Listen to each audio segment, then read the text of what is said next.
Okay, folks, it's day 135, Nofap, and just heading off to work now. It's about, it looks like it's 6:27 a.m., and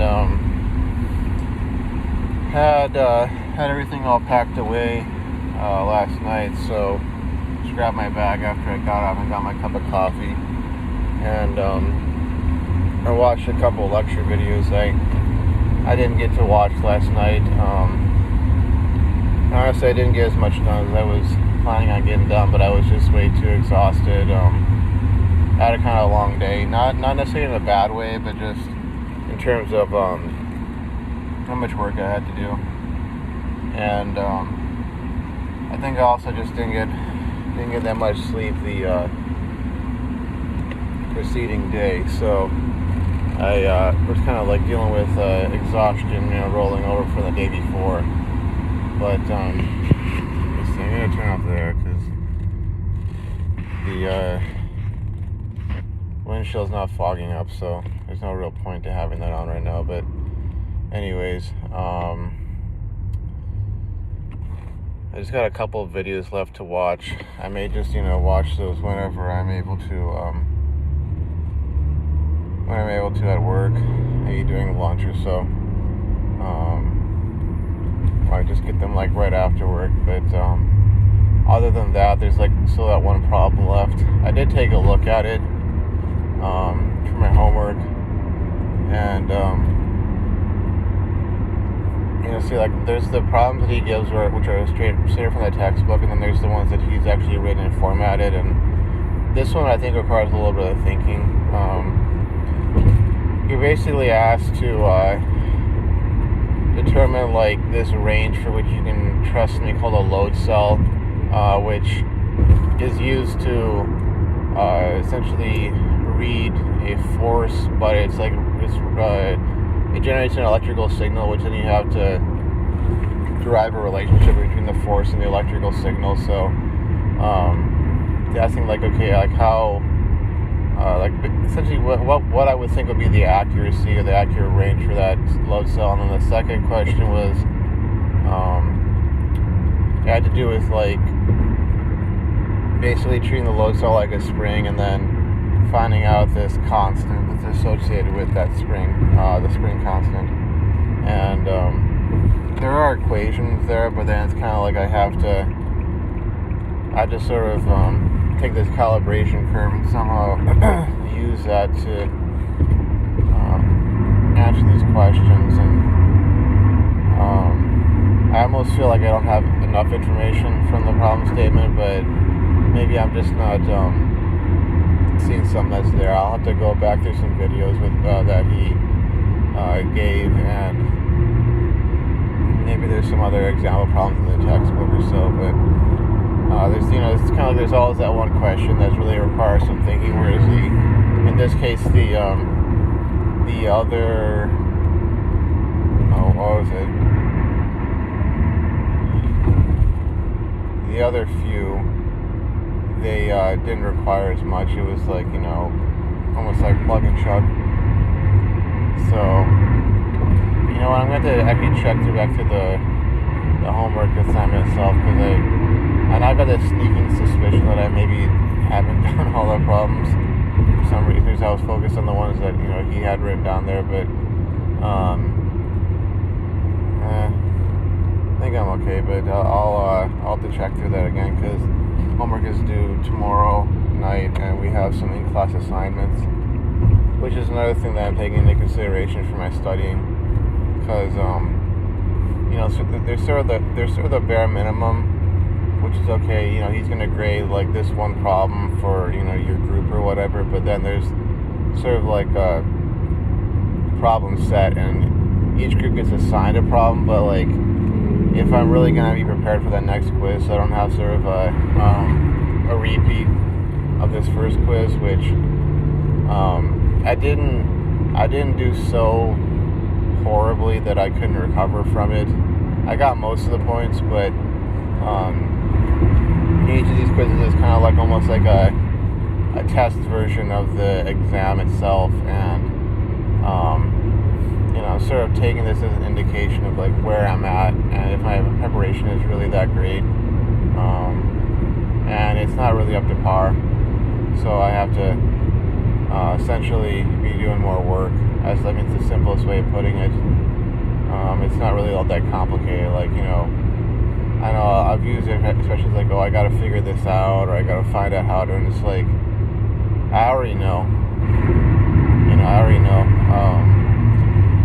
And the key thing is going to be somehow getting myself into sort of a routine where not only am I getting enough sleep every night, but I'm also using my time, between work shifts most effectively. Because, let's say like, assuming I don't have to pull overtime, or I don't, choose to pull overtime, I just get done at 3:30 and then I head home. So maybe I'm back to my neighborhood by, let's say 4, and I'm back in my room and perhaps ready and set up by around 4:30. So then maybe if I need to aiming for being in bed by 8:30 or 9, that gives me about 4.5 hours. And if I use those 4.5 hours really effectively, that's enough time each day pretty much to be getting sufficient work done that I'm feeling prepared, but also not being like sitting up late and kind of paying for it in terms of exhaustion the next day, cortisol levels and all that sort of stuff, which then of course can spill over into any attempt of mine to also be losing weight or getting healthy, especially considering that some of it's my age, but some of it's just the fact that with what exercise options are really available to me, there's not a lot of them out there that burn enough calories off that I could like somehow compensate for not managing my stress levels, or not managing my diet, not managing my my sleep, that sort of thing. So it's all part of sort of the same system, and they each affect each other. So it's more a matter of conditioning.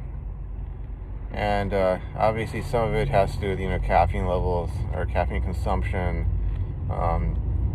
Some of it also has to do with like mindset, because like on the nights that I will allow myself essentially to be stressing about stuff, even things that I can't do anything about, or as the expression goes, turns out to not be as bad as I thought they were. Those are the nights when like I won't get as much sleep, and it all shows up in other aspects of life, whether it's me being at work and me making some mistake and then I get in trouble, or I get in some sort of conflict with a coworker, which then spills over into so much else in life. And I gotta manage my time, and I gotta make sure that I'm getting enough sleep. So yeah, but what else was there? Oh, I think I could have possibly gotten more done if I had a cup of coffee last night. But again, I was also looking at it in terms of like, if I take that coffee right now, I'm not able to get to sleep even by like 10 or 10:30 p.m. And the answer was like, probably not. And there was an in-class assignment that we had last night. I'm kind of trying to cover all my bases, but we had a presentation during regular class hours by this local medical school. They have a program. It's like a summer internship thing. It's for senior students, so I can't apply to it, but we had to do an in-class assignment on the presentation. And basically they have a program because the specific department or team that was presenting, they're sort of a collaborative team. Well, I mean, that's That's really what they are. They are a collaborative team between engineers on the one hand and surgeons on the other to essentially develop and implement and scale up new medical devices for like surgery and that sort of thing. And they have sort of a shadowing a clinician program. I guess that's what it's called. Yeah, that's actually an actual name for it. And they're presenting on some of their different projects and essentially like what they do, and how an engineer kind of fits in that sort of environment, and what opportunities they have and that sort of deal. And yeah, it's a pretty selective program to get into. There's only like a handful of spots, so even if you are like a rising senior, like when you apply, it's not like a guarantee.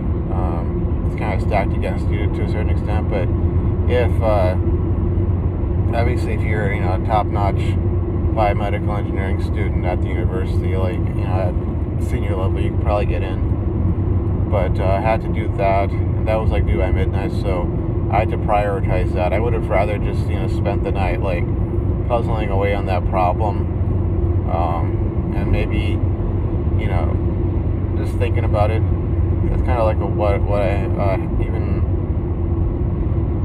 what I did like when I was just like laying in bed trying to go to sleep. I was thinking like, okay, like, well, what about this or what about that with that problem? Just kind of puzzling over it, because it was one of those problems, or it is one of those problems where you got to sort of look at it from multiple angles and just kind of like let it ruminate in your mind a bit, which is why it's a good idea to like get these things started ahead of time, because especially when it's the ones that's like the additional problems that he's created, because he's obviously put some thought into it, and he's probably not wanting just some simple plug and chug answer. It's more like, okay, like you state your assumptions, list out your different equations, give me your reasoning, that sort of deal. But what else? That was basically like last night. And I did see that Dark Magician made a comment. I don't know why YouTube doesn't let me see him until like either much later on, or it's almost like I can see him in the notifications, but I can only read like half of them, or half of the comment. But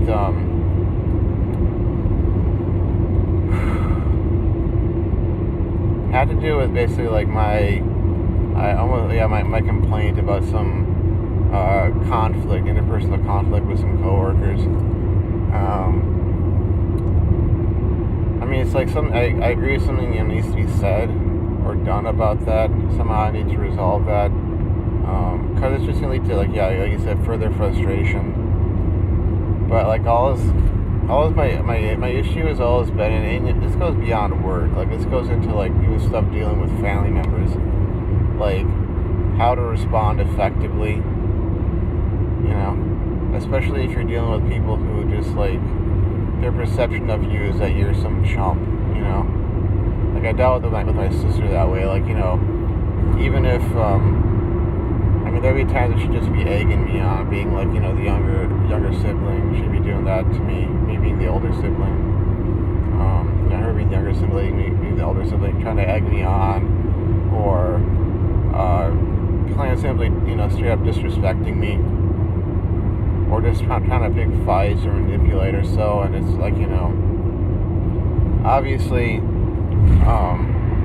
her being the instigator, she knew what she was doing, and like I would never really know exactly how to respond to like shut her down when it came to her being antagonistic and trying to start up some sort of conflict, because it was like sort of the classic like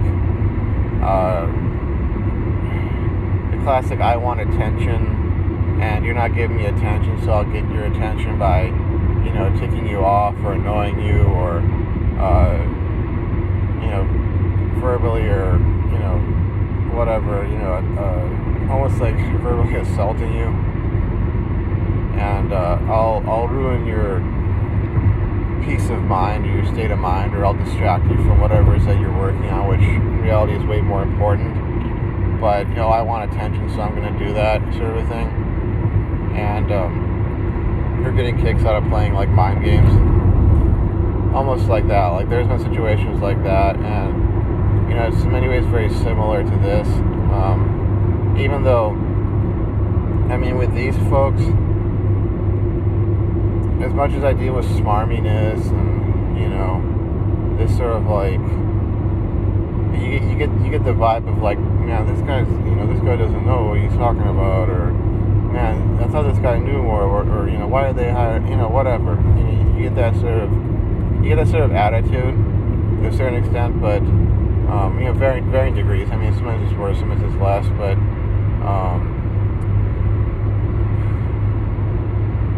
there is a level of maturity higher with these folks, obviously, than my sister. They're working in an industry. They finished, their degrees in STEM field, and most of them have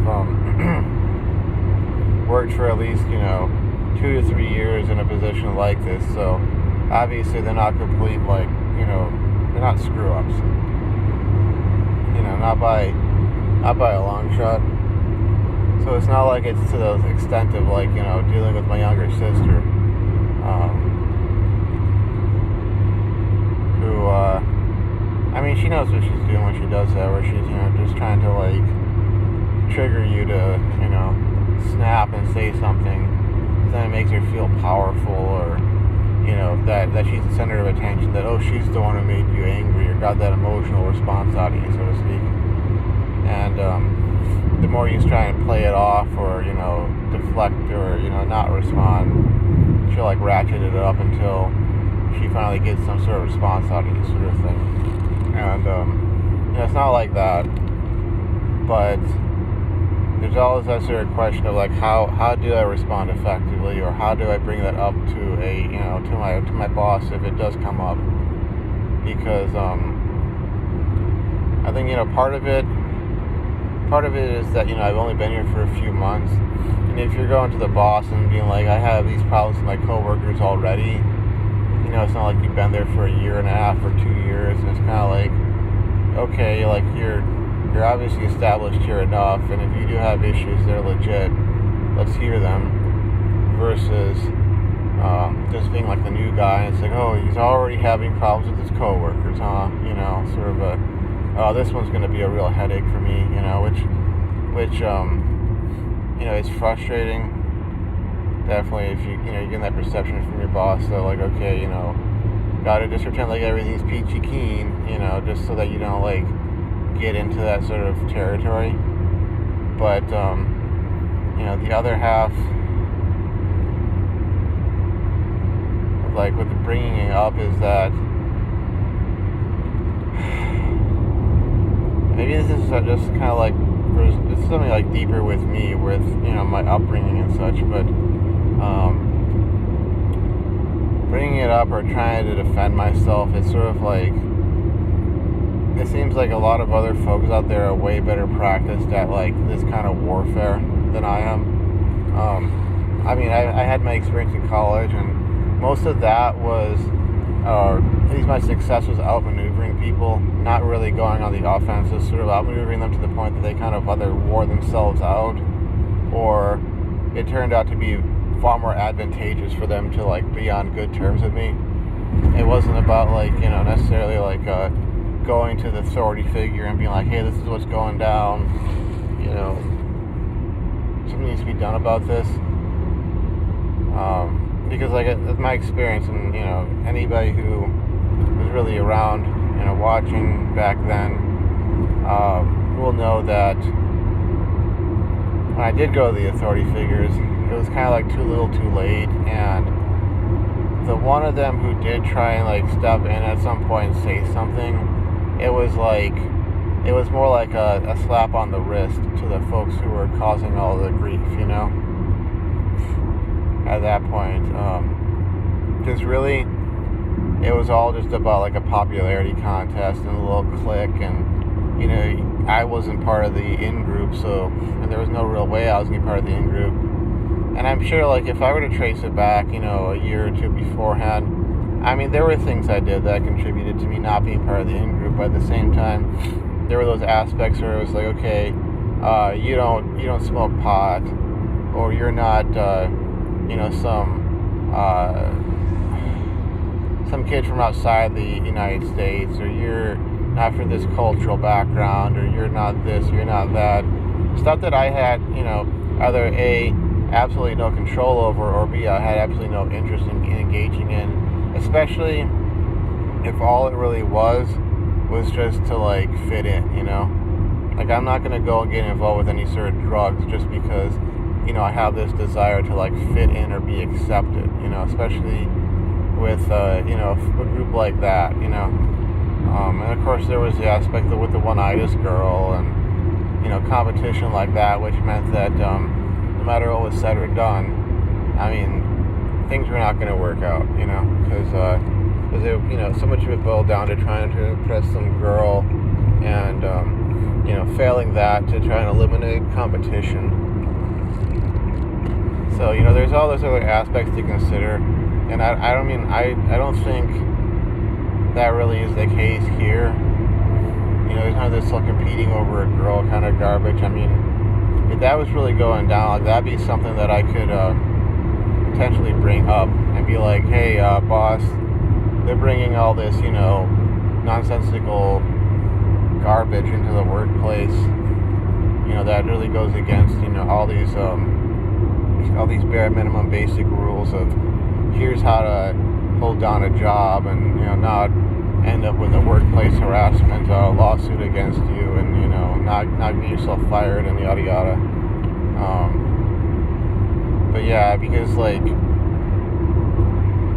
when you get back to it, it usually seems like when this stuff does go down, it's kind of like they're Johnny on the spot to go to the boss and complain about something, and assuming I'm not, like, pulling overtime and doing all this extra work and whatnot, that would make the boss go, like, okay, like, he went to use the restroom, but, he's pulling, 20 hours extra every week.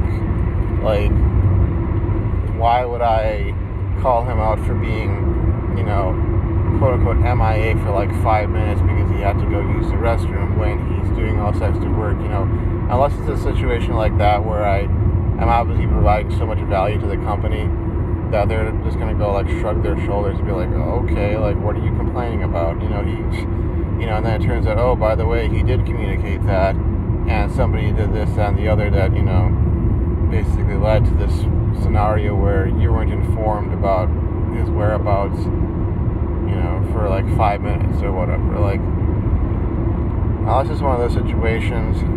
It just seems like, it's a classic sort of, like, the tattletale who tattles in the earliest automatically kind of has everything sort of pre-positioned in their favor.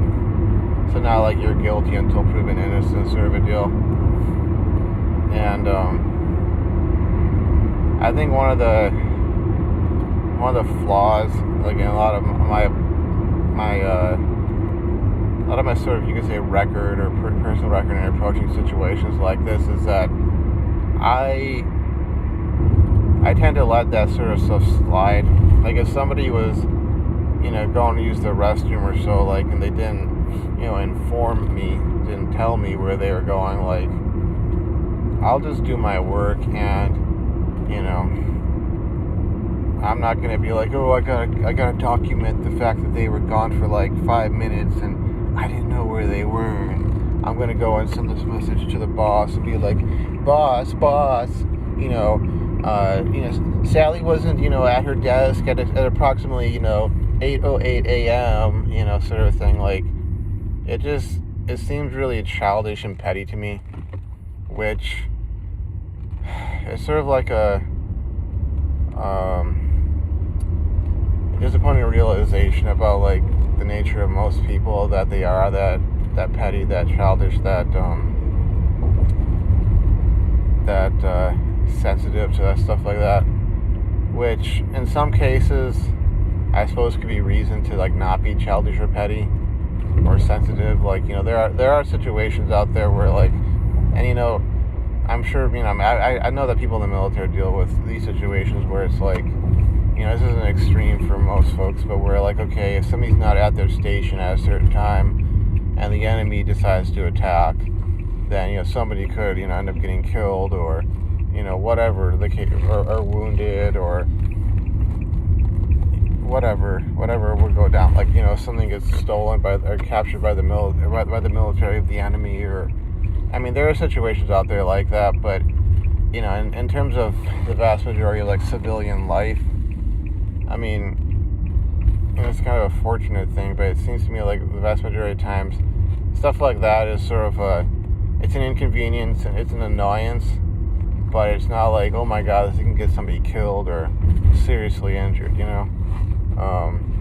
And you know, maybe it'll, I mean, there's a possibility of, you know, the company losing money, which, you know, I suppose it's kind of like, if you look at it from the bird's eye view, maybe that's really like, what is the issue? It's sort of like if you're not working efficiently or effectively, or you're not where they think you should be at a certain time, like, time is money, and then if you take those 5 minutes and you multiply it by however many days, you know, then it's like, okay, here's this many hours, and, you know, there's a certain way, I guess, of justifying or rationalizing that kind of response, but at the same time, I don't know, I gotta figure out how exactly I'm gonna deal with those sorts of situations, because enough of that stuff builds up, and it'll lead to outcomes that are not really all that favorable to me. So, anyways, yet another day of me vlogging, doing a little update, but not really talking about Nofap, because, again, like, my philosophy at this point is, obviously, like, if I'm handling my life well, then PMO's not on my mind, and that's sort of like my take on how to succeed. Like, you gotta be able to figure out how to, I need to adjust my car better. The thing is how to handle life and be the most successful at it, because that's what will lead to success and other things like a Nofap. So anyways, like I said, I'm going to finish up adjusting my car, and then I'm going to head in. So anyways, I'll see you folks around. Thanks for watching. It's Nofap Day 135, and I'll see you folks around. Bye-bye.